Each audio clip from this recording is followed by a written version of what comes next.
जय राधा माधव जय कुंज बिहारी। जय राधा माधव जय कुंज बिहारी। जय गोपीजन वल्लभ जय गिरिवरधारी। जय गिरिवरधारी। जय गोपीजन वल्लभ जय गिरिवरधारी। जय गिरिवरधारी। जय राधा माधव जय कुंज बिहारी। जय गोपीजन वल्लभ जय गिरिवरधारी। जय गिरिवरधारी। जय गोपीजन वल्लभ जय गिरिवरधारी। जय गिरिवरधारी। जय यशोदानंदन जय व्रजजनरंजन। जय यशोदानंदन जय व्रजजनरंजन। जय यशोदानंदन जय व्रजजनरंजन। जय जमुनतीरवनचारी जय कुंज बिहारी। जय जमुनतीरवनचारी जय कुंज बिहारी। जय राधा माधव जय कुंज बिहारी। जय गोपीजन वल्लभ जय गिरिवरधारी।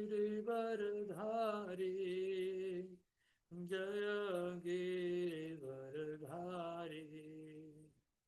जय यशोदानंदन जय व्रजजनरंजन। जय यशोदानंदन जय व्रजजनरंजन। जय जमुनतीरवनचारी जय कुंज बिहारी।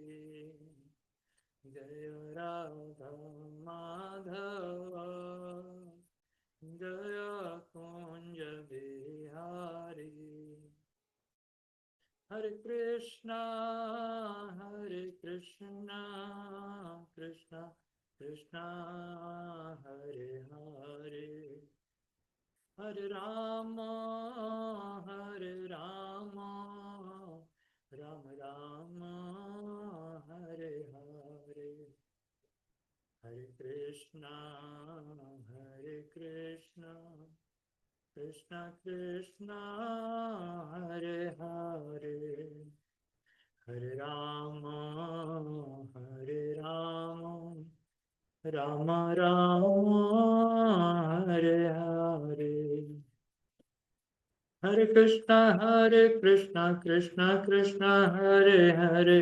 हरे राम राम राम हरे हरे। जय राधा माधव राधा माधव जय राधा माधव। नाहं प्रकाश सर्वस्य योगमाया समावृतः। मूढोऽयं न विजानाति लोकमामजम् अव्ययम् नाहं प्रकाश सर्वस्य योगमाया समावृतः मूढोऽयं न विजानाति लोको मामजमव्ययम्। मैं, भगवान कहते हैं भगवत गीता में, कि मैं मूर्खों और अल्पज्ञों के लिए कभी भी प्रकट नहीं हूँ। मेरे लिए तो, उनके लिए तो मैं अपनी अंतरंगा शक्ति द्वारा आच्छादित रहता हूँ। अतः वे नहीं जान पाते कि मैं अजन्मा व तथा अविनाशी हूँ। श्रील प्रभुपाद व्याख्या करते हुए बताए हैं कि नाहं प्रकाश सर्वस्य योग माया समावृतः मूढ़ोऽयं नाभिजानाति लोको माम अजम अव्ययम्। मैं मूर्खों और अल्पज्ञों के लिए कभी भी प्रकट नहीं हूँ। उनके लिए तो मैं अपनी अंतरंगा शक्ति द्वारा आच्छादित रहता हूँ। अतः वे यह नहीं जान पाते कि मैं अजन्मा व अविनाशी हूँ।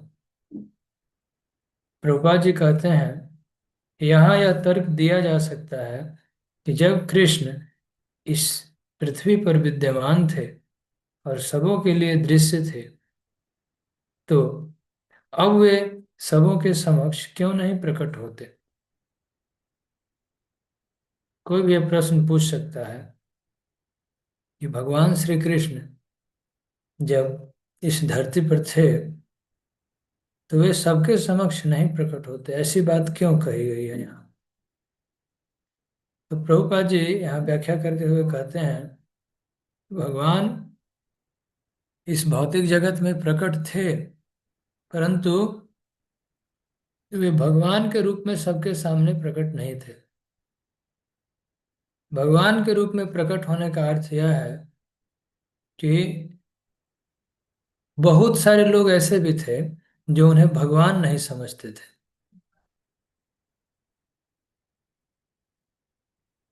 उदाहरण यहाँ दिया गया है कि कुरु सभा में शिशुपाल कृष्ण के सभा अध्यक्ष चुने जाने का विरोध किया। यह महाभारत में कथा है कि युधिष्ठिर महाराज के राजसूय यज्ञ में यह प्रश्न उठा कि अग्र पूजा किसकी होनी चाहिए, सबसे पहले किसकी पूजा होनी चाहिए। तो भगवान श्री कृष्ण के बारे में सबने अनुमोदन किया, सबने कहा कि श्री कृष्ण की पूजा सबसे पहले होनी चाहिए। तो भगवान श्री कृष्ण की पूजा की जब बात चली तो कुछ लोगों ने ऑब्जेक्शन करना शुरू किया। उसमें सबसे प्रमुख था शिशुपाल। शिशुपाल भगवान श्री कृष्ण के बुआ बुआ कहते हैं ना, फादर का सिस्टर, उनका बेटा था। और अर्जुन भी थे, पंच पांडव भी थे, लेकिन दोनों में अंतर यही था कि पांडव भगवान के भक्त थे और शिशुपाल भक्त नहीं था। तो जो भक्त थे वे समझ जाते थे कि ये भगवान है, और जो भक्त नहीं है वो नहीं समझ पाता है कि ये भगवान है। ये अंतर है, बहुत फर्क है। भगवान यहाँ बता रहे हैं कि जो आसुरिक प्रवृत्ति के लोग हैं वे भगवान को पहचान नहीं पाते। भगवान प्रकट थे, सामने खड़े थे, और शिशुपाल भगवान को अपशब्द बोलना शुरू कर दिया। वो कहने लगा कि भगवान, ये कृष्ण ग्वाल है तो चोरी करता है, तो तरह तरह की बातें। जो शास्त्रों में अनुमोदित नहीं है। बड़े बड़े ऋषि मुनि, नारद मुनि को कोई दिक्कत नहीं है, ब्रह्मा जी को दिक्कत नहीं था। इंद्रादि देवता जिनको भगवान मानते हैं, और शिशुपाल भगवान को अपशब्द बोलने लगा। तो यही भगवान बता रहे हैं इस श्लोक में कि नाहम प्रकाश सर्वस्व, मैं सबके सामने प्रकट नहीं होता हूँ। भगवान किसके सामने प्रकट होंगे? जो भगवान का सेवा करेगा, भगवान की भक्ति करेगा ठीक से, तो उस व्यक्ति के सामने भगवान प्रकट होते हैं। यदि भगवान कृपा करके हमारे समक्ष प्रकट हों, सेवा दें, सेवा का मौका दें, तो हम भगवान को समझ सकते हैं। इसी को बोलते हैं नाहम प्रकाश सर्वस्व। क्यों नहीं भगवान प्रकट होते? क्योंकि योग माया समावृत, भगवान अपनी योग माया से अपने वास्तविक स्वरूप को आवृत करके रखते हैं। तो जो लोग नहीं समझ पाते हैं वे मूढ़ हैं। मूढ़ का मतलब मूर्ख हैं, अल्पज्ञ हैं, कम जानकारी है। तो भगवान कहते हैं वे नहीं जान पाते कि मैं अजन्मा हूँ और अविनाशी हूँ। वे सोचते हैं कि भगवान का भी जन्म होता है साधारण व्यक्ति की तरह, और भगवान का भी विनाश होता है। वे नहीं समझ पाते कि भगवान अजन्मा और अविनाशी है, और ये सभी अवतारों में होता है। दुर्योधन भी नहीं पहचान पाया, वो सोचता था कि ये मायावी है श्री कृष्ण को। और ऐसे ही भगवान रामचंद्र जब अवतार लिए थे, तो भी कई ऐसे लोग थे आसुरिक प्रवृत्ति के, जो पहचान नहीं पाए कि ये भगवान है। लेकिन जो भगवान के भक्त हैं, शुद्ध भक्त हैं, वे तो पहचान जाते थे कि ये भगवान है। तो इसकी पुष्टि ईशोपनिषद में भी की गई है। और ब्रह्मा जी भी स्वयं कहे हैं ब्रह्म संहिता में। चलो प्रभुपाद यहाँ बता रहे हैं कि संसार में कौन ऐसा व्यक्ति है जो आपकी शक्ति और लीलाओं का अनुमान लगा सके। अंडांतरस्थ परमाणु चयांतरस्तम गोविंदमादि पुरुषम तमहम भजामि। भगवान श्री कृष्ण एक एक एटम में, परमाणु में भी निवास करते हैं परमात्मा के रूप में, और फिर भी अजन्मा और अव्यय है, सच्चिदानंदमय है। और ईशोपनिषद में ही बताया गया है मंत्र 15 में, हिरण्मयेन पात्रेण सत्यस्य विहितं मुखम तत्त्वं पूषण अपावृणु सत्य धर्माय दृष्टते दृष्टये। तो ब्रह्मांड का पालक बताया गया है भगवान को। अंतर है, इसलिए समझना जरूरी है भगवान को। अगले श्लोक में बताया गया है कि भगवान त्रिकालदर्शी हैं। भगवान कहते हैं वेदाहं समतीतानि वर्तमानानि च अर्जुन भविष्याणि च भूतानि माम तु वेद न कश्चन। हे अर्जुन, भगवान होने के नाते जो कुछ भूतकाल में घटित हो चुका है, और जो वर्तमान में घटित हो रहा है, और जो आगे होने वाला है, वो मैं सब कुछ जानता हूँ। भगवान बता रहे हैं मैं समस्त जीवों को भी जानता हूँ, किंतु मुझे कोई नहीं जान पाता। भगवान बहुत अच्छी बात बता रहे हैं कि जो कुछ भी पहले हुआ है, और जो कुछ वर्तमान में हो रहा है, जो आगे होने वाला है, सब भगवान जानते हैं। तो इसलिए यहाँ बताया गया है कि भगवान निराकार नहीं है। यदि निराकार होते, पिछले श्लोक में कहा गया था कि भगवान अजन्मा और अविनाशी है। तो तो यदि भगवान अजन्मा है, उनका जन्म नहीं होता, और अविनाशी हैं, उनका कभी विनाश नहीं होता, तो वे सब बातें इसलिए जानते हैं क्योंकि उनका विनाश नहीं होता। जिस व्यक्ति का विनाश हो जाता है वो सब भूल जाता है पुरानी बातें। जैसे हम लोग हैं साधारण मनुष्य, वे सभी बातें भूल जाते हैं। भगवान कभी कुछ भूलते नहीं है, भगवान को सब याद रहता है।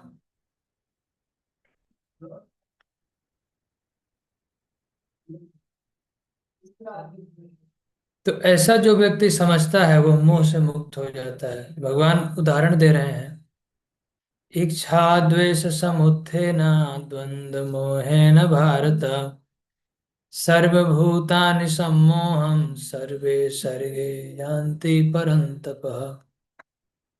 हे भरतवंशी, हे शत्रुओं के विजेता, समस्त जीव जन्म लेकर इच्छा तथा घृणा से उत्पन्न द्वंद्वों से मोहग्रस्त होकर मोह को प्राप्त होते हैं। इच्छा द्वेष समुत्थेन द्वंद्व मोहेन भारत। इच्छा और द्वेष, राग द्वेष, राग मतलब होता है किसी चीज में आसक्ति, और द्वेष का अर्थ है कि किसी चीज से घृणा। तो इससे जो व्यक्ति ग्रसित होता है वो मोह प्राप्त करता है। मतलब प्रभुपाद यहाँ व्याख्या करते हुए कहते हैं कि दोनों ही माया के रूप हैं, और कभी कभी मनुष्य इच्छा और द्वेष के कारण परमेश्वर से तदाकार करना चाहता है। हमारे मन में भगवान के लिए भी कंपटीशन आ जाता है। कभी देखते हैं कि भगवान भी बड़े आराम से रहते हैं, सब कुछ सभी पूजा करते हैं, सम्मान करते हैं, तो हमारे मन में ऐसी भावना आ जाती है कि हम भी भगवान बनते तो बहुत अच्छा होता, हमें भी सम्मान मिले, सब लोग सेवा करें, शक्ति हो। तो लेकिन वास्तविकता यह है कि हम भगवान बन नहीं सकते हैं। हमारा स्वरूप है भगवान का सेवक बनना। तो यदि हम भगवान का सेवक बनने की कोशिश करते हैं तो हम सुखी हो जाते हैं। और जो व्यक्ति भगवान का सेवक नहीं बनना चाहता, जो मालिक बनना चाहता है, तो वो व्यक्ति दुखी हो जाता है। यही भौतिक जगत की बनावट है। इसी कारण से हम माया में फंसे हैं कि इच्छा द्वेष समुत्थेन द्वंद्व मोहेन भारत। हम कभी ईर्ष्या के कारण भगवान की बराबरी करना चाहते हैं, लेकिन वह हमारे स्वरूपगत स्थिति है नहीं, इसलिए सुखी नहीं हो पाते हैं। यदि भगवान का सेवक बनते हैं तो आनंद से रहते हैं। कई भक्तों का आप उदाहरण देख सकते हैं। जैसे हनुमान जी हैं, तो वे भगवान रामचंद्र का केवल सेवा करना चाहते हैं, उसी में उनको खुशी है, सुख है, आनंद है। वे कभी राम बनना नहीं चाहते, परंतु भ्रमवश जीव सोच लेता है कि मैं भी भगवान जैसे बनूं, तो फिर इसी कारण से मोह में फंसता है। तो फिर द्वंद्व शुरू होता है। द्वंद्व कहते हैं मान अपमान, सुख दुख, स्त्री पुरुष, अच्छा बुरा, हैप्पीनेस डिस्ट्रेस, आनंद और पीड़ा। इस तरह से सोचते सोचते वह व्यक्ति हमेशा मोहग्रस्त रहता है। द्वंद्व का अर्थ होता है कि ये काम मैं करूं कि ना करूं। व्यक्ति संशय में रहता है, भक्ति में भी रहता है कि कौन भगवान है, नियत कर्म क्या है, भक्ति करें, भगवत गीता की ऐसी शिक्षाएं हैं तो ठीक है कि ठीक नहीं है। इस तरह से भ्रम बना रहता है। तो मान लीजिए अर्जुन पूछें भगवान से कि व्यक्ति हमेशा भ्रम में ही रहता है या डिटरमाइंड होकर भगवान का भजन भी करता है। तो भगवान बता रहे हैं इसका उत्तर, येषां तु अन्तगतं पापं जनानां पुण्यकर्मणां ते द्वन्द्वमोहनिर्मुक्ता भजन्ते मां दृढव्रता। येषां तु अन्तगतं पापं जनानां पुण्यकर्मणां ते द्वन्द्वमोहनिर्मुक्ता भजन्ते मां दृढव्रता।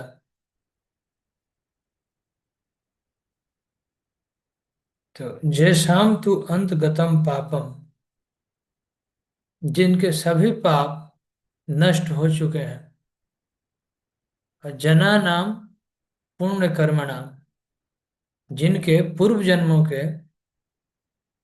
और इस जन्म में पुण्य किए हैं और पाप कर्मों का पूर्णतया उच्छेदन हो चुका है, वह व्यक्ति द्वंद्व से मुक्त होता है, उसको कंफ्यूजन नहीं रहता है। लेकिन जब तक हम पाप कर्म कर रहे हैं या पाप कर्मों की वृत्ति बनी हुई है, यदि मन में पाप की इच्छाएं बनी है, तो इस परिस्थिति में व्यक्ति द्वंद्व से मुक्त नहीं हो पाता है, और इसी कारण से वह भगवान का भजन ठीक से नहीं कर पाता।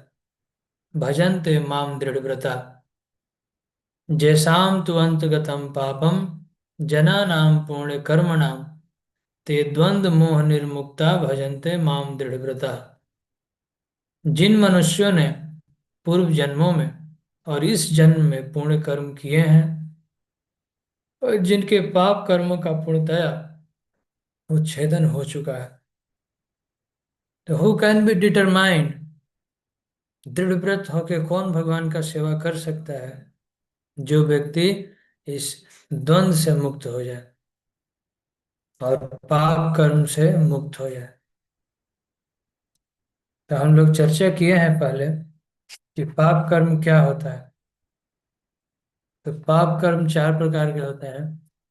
मांसाहार करना, किसी जीव की हत्या करके खाना, यह पाप है। और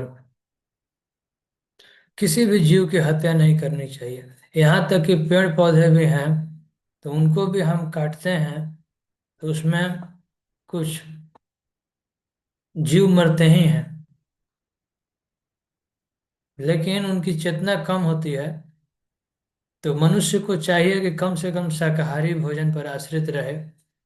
भगवान उतना परमिशन दिए हैं, और उसको भी भोग लगा के खाना चाहिए। भगवान को भोग लगा के खाएं तो सभी पाप से मुक्त हो जाते हैं।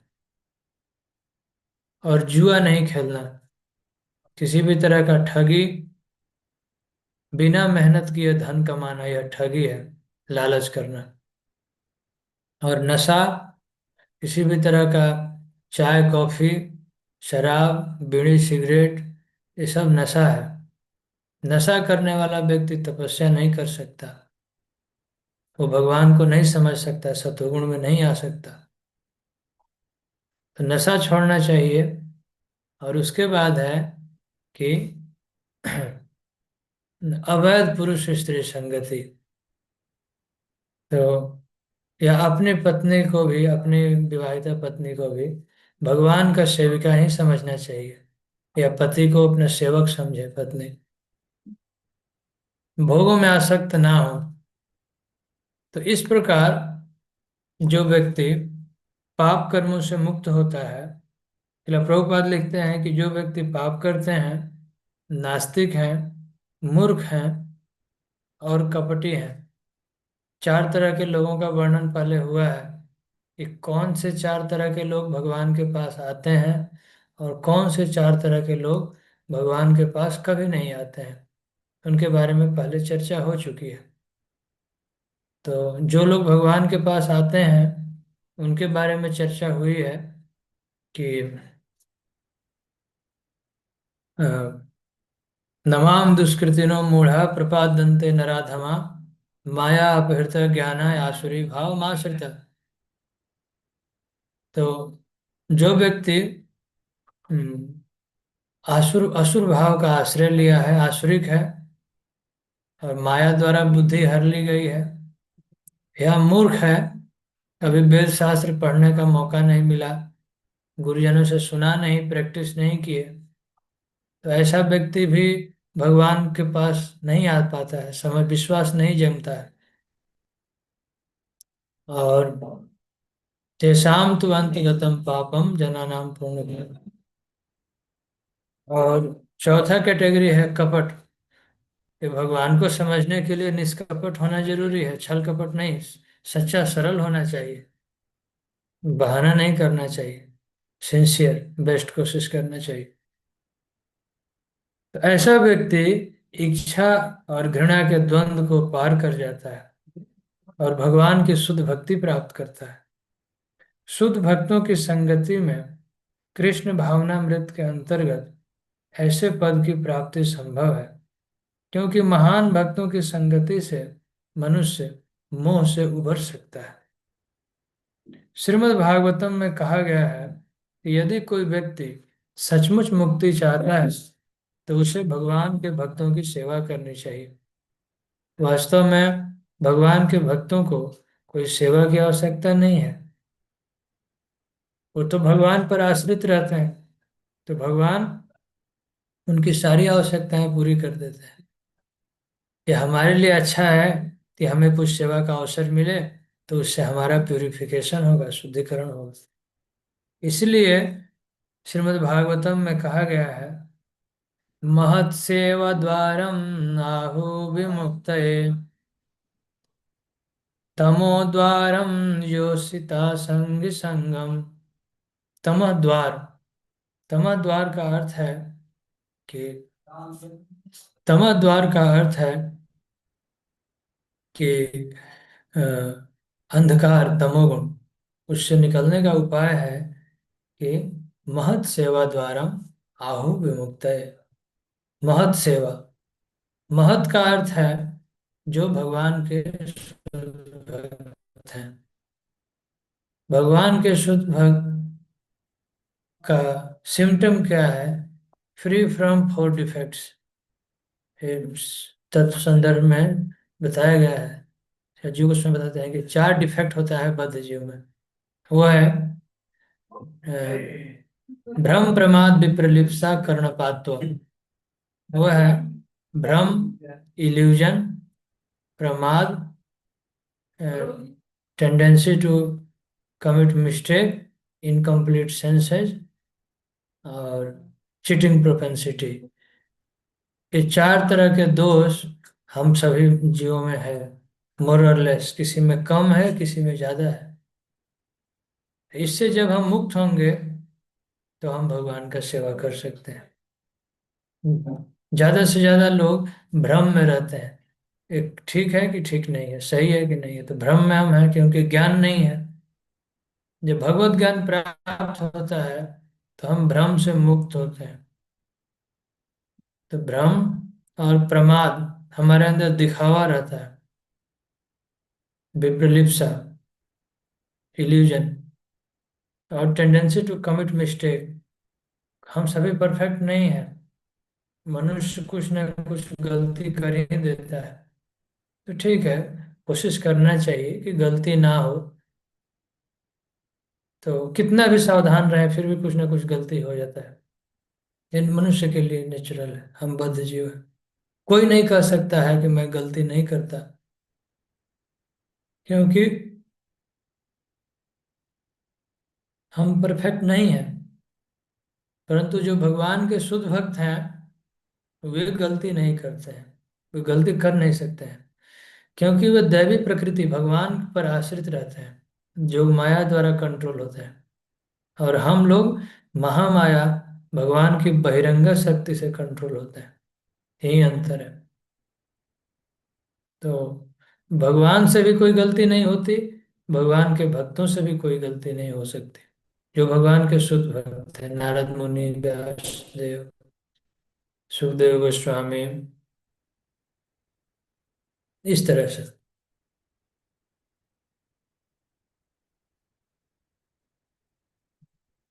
तो ऐसा व्यक्ति द्वंद्व से मुक्त होकर भजनते, भगवान का भजन करता है।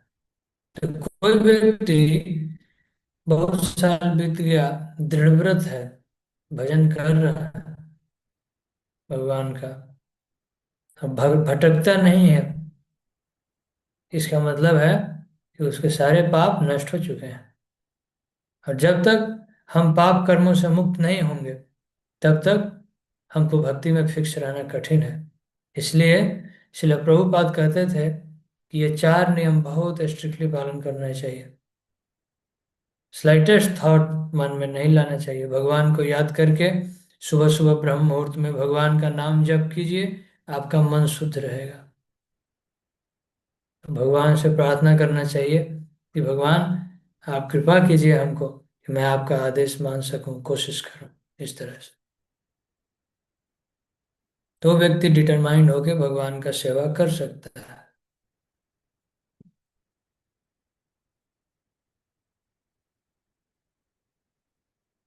भगवान का सेवा का अर्थ है, यहाँ श्रीमद् भागवतम के पंचम स्कंद से प्रभुपाद जी कोट करते हैं कि महत सेवा द्वारम आहु विमुक्त है। कृष्ण इज कंदर्प कोटि, भगवान को तो सेवा करने के लिए बहुत सेवक है, परंतु जब बड़ी कृपा होती है तो भगवान अपने भक्तों के माध्यम से हमें कुछ सेवाएं देते हैं, और वही सेवा करके हम माया से मुक्त होते हैं। भगवान के सारे भक्त विश्व भर में इसलिए भ्रमण करते हैं कि वे बद्ध जीवों को मोह से उबार सके। हम सभी मोह में हैं, इल्यूजन में हैं।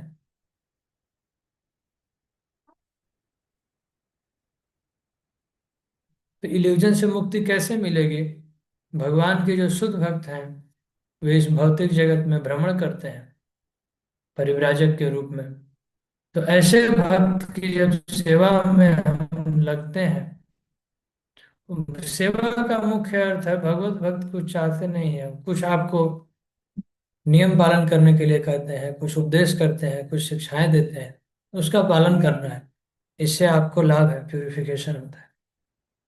परंतु मायावादी ये नहीं जान पाते कि परमेश्वर के अधीन वास्तविक स्थिति को भूलना यही ईश्वरीय नियम की सबसे बड़ी अवहेलना है। जब हम ये भूल जाते हैं कि हम भगवान के सेवक हैं, तो फिर हम मनमाना आचरण करना शुरू करते हैं। तो यही सबसे बड़ी अवहेलना है। भगवान को जब डिसोबे करते हैं तो फिर हमारे जीवन में कष्ट शुरू हो जाता है। जब तक वह अपनी स्वाभाविक स्थिति को प्राप्त नहीं करता, वो कौन सी है स्वाभाविक स्थिति? त्यक्त्वा अन्यथा रूपम स्वरूपेण अवस्थिति, इसी को मुक्ति बोलते हैं। कि अन्यथा रूप को त्याग करना है और स्वरूप में स्थित होना है।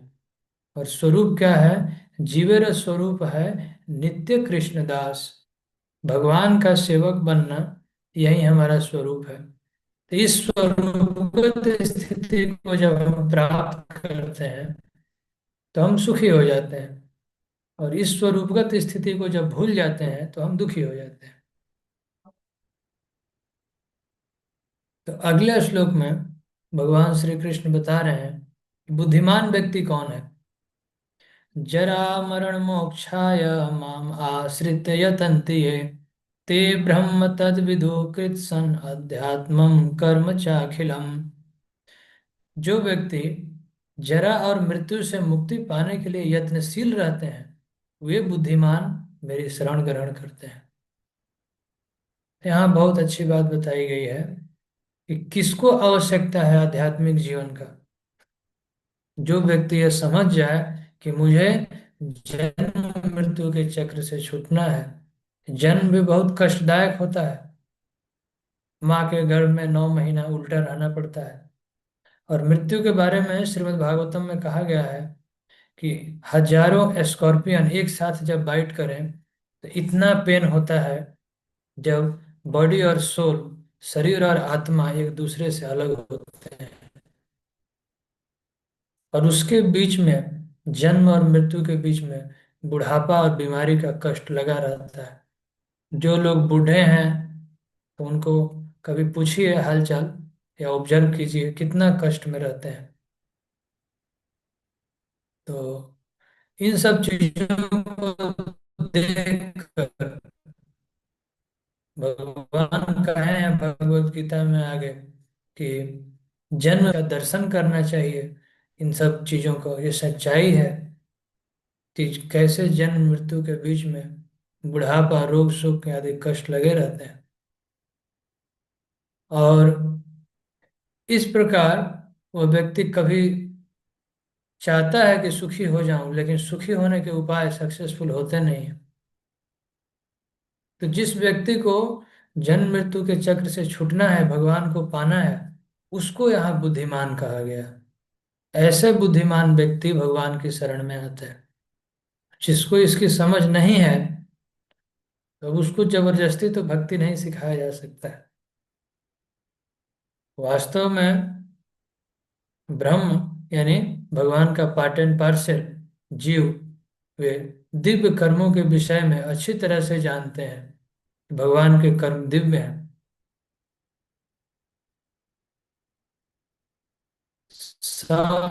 साधिभूता साधिभूता अधिदैवं मां साधिजज्ञं च ये विदु प्रयाण काले अपि च मां ते विदुर्युक्त चेतसः। जो व्यक्ति, जो मुझ परमेश्वर को पूर्ण चेतना में रहकर मुझे जगत का, देवताओं का और समस्त यज्ञ विधियों का नियामक जानते हैं, वे अपने मृत्यु के समय भी मुझ भगवान को जान और समझ सकते हैं। प्रयाण काले, यहाँ से प्रयाण करते समय वह व्यक्ति भगवान को समझ लेता है, यानी भगवान को प्राप्त करता है।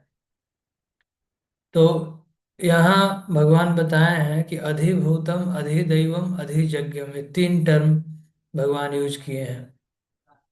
अधिभूतम का अर्थ है कि ये भौतिक जगत, अधिदैवम देवी देवता, और अधियज्ञम प्रिस्क्राइब ड्यूटी, भगवान की खुशी के लिए किए गए कार्य अर्थात भक्ति। इसको जो अच्छे से जानता है तो वह डिवोशनल सर्विस में इंगेज होकर भगवान का सेवा करके धीरे धीरे भगवत धाम चला जाता है। तो इसलिए भगवान कह रहे हैं यहाँ कि ये तीन टर्म, अधिभूतम, अधिदैवम, अधियज्ञम, भगवान ने यूज किया है। तो फिर अगले अर्जुन ने यही प्रश्न पूछा कि भगवान ये क्या होता है, अधिदैवम क्या होता है, अधियज्ञम क्या है, और कर्म क्या है, आत्मा क्या है, सकाम कर्म क्या है, यह भौतिक जगत क्या है, कृपया मुझे विस्तार से बताइए। तो इसके बारे में चर्चा अगले क्लास में होगी, अगला अध्याय जब हम शुरू करेंगे। तो यह अध्याय था भगवत ज्ञान। इसमें भगवान के बारे में सब ज्ञान दिया गया है। तो इस अध्याय में हम लोग बहुत विस्तार से पढ़े हैं कि भगवत ज्ञान यानी भगवान के बारे में। इसमें हम लोग शुरू किए थे तो भगवान श्री कृष्ण अर्जुन से बताए हैं कि भौतिक प्रकृति के बारे में, आध्यात्मिक प्रकृति के बारे में, और उसके बाद भगवान ये बताए कि माया क्या है, अलग अलग चीज़ों की उत्पत्ति कैसे भगवान से हुई, परा प्रकृति, अपरा प्रकृति, परा विद्या, अपरा विद्या के बारे में चर्चा हुई है। भगवान कहे हैं कि समस्त रसों में सर्वश्रेष्ठ पानी का टेस्ट मैं हूँ, सूर्य चंद्रमा का प्रकाश मेरा ही स्वरूप है, और ओमकार भगवान से ही प्रकट होता है, आदि शब्द। उसके बाद भगवान माया के बारे में चर्चा किए हैं और ये कहे हैं कि जो व्यक्ति मेरे शरण में आता है वह माया से मुक्त हो जाता है। फिर ये चर्चा हुई थी इस अध्याय में कि चार तरह के लोग भगवान के शरण में आते हैं, और चार तरह के लोग ऐसे हैं जो भगवान के शरण में नहीं आते हैं कभी भी। तो चार तरह के लोग जो भगवान के शरण में आते हैं, तो वे हैं माया अपहृत ज्ञान, आसुरी भावमाश्रिता, और दुष्कृतिवान और मूढ़ा। ये चार तरह के लोग कभी नहीं आते हैं। और जो भगवान के शरण में आते हैं वो सुकृतिवान है। वो है आर्त, अर्थार्थी, जिज्ञासु और ज्ञानी। आर्त का अर्थ है जो व्यक्ति किसी चीज से दुखी है, भौतिक जगत में कष्ट है, तो कष्ट दूर करने के लिए भगवान के पास आता है। जिसको कोई धन संपत्ति मेटेरियल डिजायर है वो भी आता है। तो जिज्ञासु, जिसको जिज्ञासा है, और ज्ञानी, जिसको ज्ञान चाहिए, शास्त्रों का ज्ञान है, इंक्विजिटिव है, क्यूरियस है, तो व्यक्ति भगवान के पास आता है। भगवान ये भी बोला है कि ज्ञानी भक्त मुझे ज्यादा प्रिय है क्योंकि वो भक्ति में फिक्स रहता है। इस प्रकार समझ पाता है कि भगवान श्री कृष्ण भगवान हैं और उनके शरण में आता है, ऐसा महात्मा बहुत दुर्लभ है। तो इस प्रकार भगवत ज्ञान या चैप्टर भगवान सब कुछ बताने के बाद देवी देवताओं के पूजन के बारे में बताए हैं कि भगवान के भक्तों को किसी देवी देवता के पास जाने की आवश्यकता नहीं है। यदि भगवान का सेवा करें तो सभी देवी देवता भी प्रसन्न हो जाते हैं। और अंत में भगवान कहे हैं कि मैं सबके सामने प्रकट नहीं होता, जो भगवान के भक्त हैं उन्हीं के सामने भगवान प्रकट होते हैं। और लास्ट में भगवान ये बताए कि कौन व्यक्ति डिवोशनल सर्विस में भगवान के सेवा में अच्छे से इंगेज रह सकता है दृढ़ व्रत होकर। तो जिसके सभी पाप नष्ट हो चुके हैं वही व्यक्ति भगवान के सेवा में लगेगा। तो पाप कैसे नष्ट होंगे? इस तरह से है कि भगवान की भक्ति करेंगे, सेवा करेंगे, डिवोशनल सर्विस, तो पाप नष्ट होंगे। और पाप नष्ट होंगे तो आप भक्ति में फिक्स रह सकते हैं। तो इसका यही उपाय है कि हम पाप कर्मों को छोड़ें और भगवान का नाम जप करना शुरू करें। हरे कृष्णा कृष्णा कृष्णा हरे हरे, कृष्ण हरे हरे। हरे राम, राम राम हरे हरे। यदि ऐसा करेंगे तो हमारे सभी पाप नष्ट हो जाएंगे और भक्ति जीवन में हम फिक्स रह सकते हैं, डिटरमाइंड रह सकते हैं, भगवान का सेवा कर सकते हैं और आनंद पूर्वक इस भौतिक जगत में भी हम सुखी रह सकते हैं। जब शरीर त्याग करेंगे तो हम भगवत धाम चले जाएंगे, तो वहां भी जाके हम सुखी रह सकते हैं। तो इस चैप्टर का यही कंक्लूजन है। आप लोगों का बहुत बहुत धन्यवाद। अब अगले चैप्टर को हम लोग कोशिश करेंगे, कल से शुरू करेंगे। ये चैप्टर है भगवत प्राप्ति। हरे कृष्णा। जय श्री प्रभुपाद की जय। श्री सुभग हम्म। स्वामी महाराज की जय। गौर प्रमानंद।